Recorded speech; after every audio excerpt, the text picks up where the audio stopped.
بسم الله الرحمن الرحيم. Lāzim and Muta'addi verbs, introduction and core definition. Assalamu alaikum wa rahmatullahi wa barakatuh. Today we are learning a very practical and powerful concept in Arabic grammar, the difference between fi'l lazim and fi'l muta'addi. This lesson is not just vocabulary.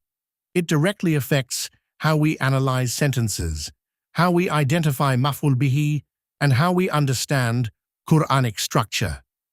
Let us begin with the basic definitions.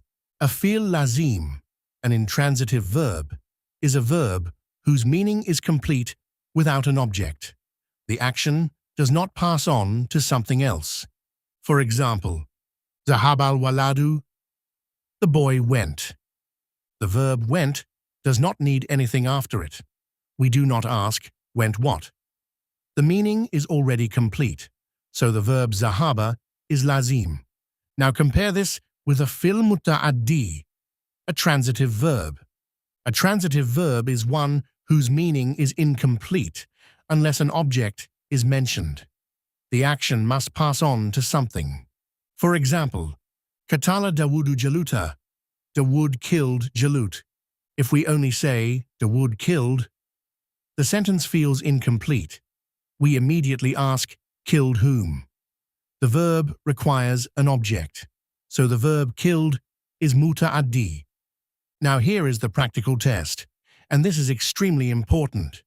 To identify whether a verb is lazim or muta'addi, ask yourself, can I add someone or something without a preposition directly after the verb? If the answer is yes, then the verb is muta'addi. If the answer is no, meaning the verb does not naturally take a direct object, then it is lazim. This simple test will save you from confusion later. In the next segment, we will apply this rule to real examples and build structural clarity. Stay focused. Applying the test. Lazim or muta'addi. Now let us apply the rule practically. This is where understanding becomes firm. We said earlier that the key test is simple. Can we add someone or something directly after the verb without using a preposition? If yes, the verb is muta'addi. If no, the verb is lazim. Let us go through the examples one by one. First, qara'a, he read. Now ask yourself, can we say he read something? Yes. That sounds complete and natural. The action passes to an object. So qara'a is a muta'addi verb. Next, sajada, he prostrated. Can we say he prostrated something? No. That does not make sense. The action does not pass to an object. The meaning is complete on its own. So sajada is lazim. Next, nasara. He helped. Can we say he helped someone? Yes. The action clearly moves to an object. So nasara is muta'addi. Next, kataba. He wrote.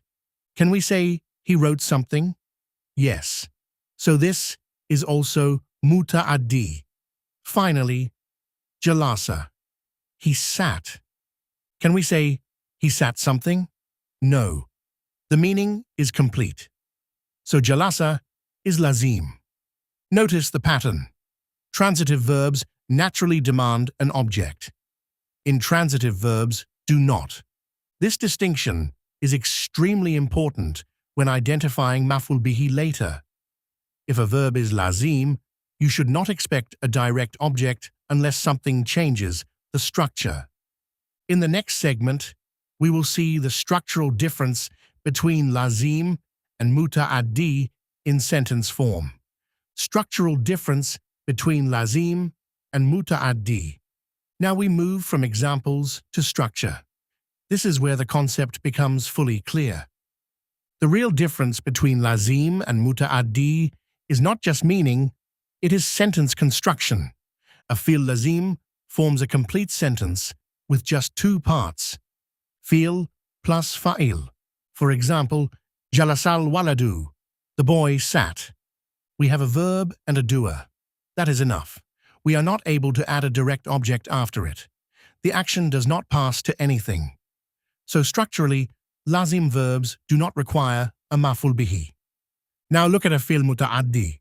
A muta'addi verb forms a complete structure with three parts: fi'l plus fa'il plus maf'ul bihi. For example, katabat talibud darsa, the student wrote the lesson. Here the sentence feels incomplete without the object. The action must pass to something. So the structure naturally includes a maf'ul bihi. So the difference becomes very clear. In lazim, fi'l plus fa'il, we are not able to add someone or something. In muta'addi, fi'l plus fa'il plus maf'ul bihi, we are able to add someone or something.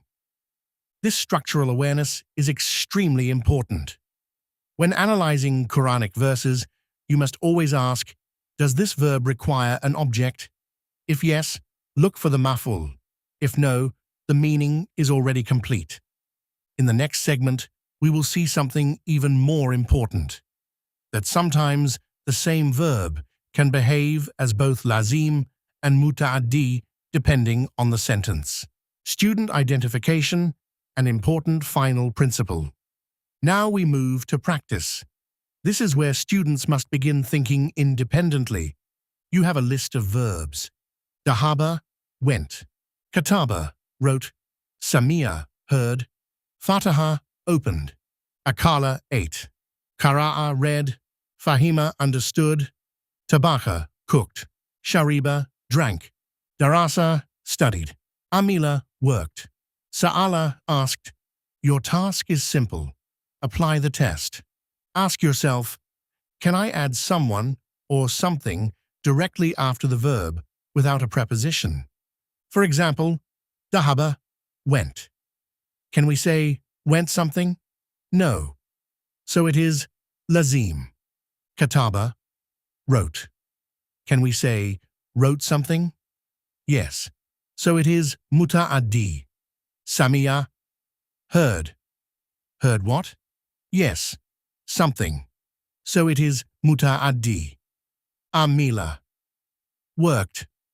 Worked what? No direct object normally.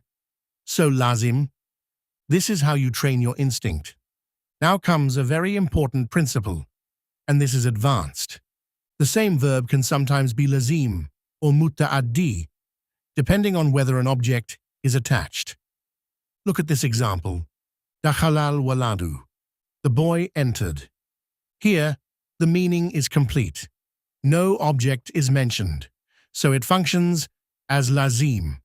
But if we say, Dakhalal waladul baita, the boy entered the house. Now the action passes on to something. The house becomes a maf'ul bihi, so the same verb now behaves as muta'addi. This is extremely important. Do not memorize verbs blindly as always lazim or always muta'addi. Look at the sentence structure. The presence or absence of a direct object determines how the verb functions. Closing. Today, you learned how to distinguish between verbs that require an object and verbs that do not. This distinction is foundational for identifying maf'ul bihi, for converting sentences into passive, and for deeper Quranic analysis. Always ask the structural question. Does the action pass on to something? If yes, muta'addi. If no, lazim. Master this, and your sentence analysis becomes precise and confident. Barakallahu fikum. Alhamdulillah. This brings us to the end of this lesson. If you found this video useful, we warmly encourage you to join our online complete self-study course at Al-Qur'an Institute, designed for you to learn at your own time and space, where you will receive unlimited access to our PDF materials, multiple choice questions with answers, exams, and a certificate of completion. You can enroll through our website www.alquran.com www.alquraninstitute.net or contact support directly from the website. If you benefited from this video, please like and share, subscribe to our channel, and press the bell icon to receive all future lessons. May Allah subhanahu wa ta'ala make your Quranic Arabic journey easy, fill your heart with clarity and love for His words, and reward you abundantly in this world and the hereafter.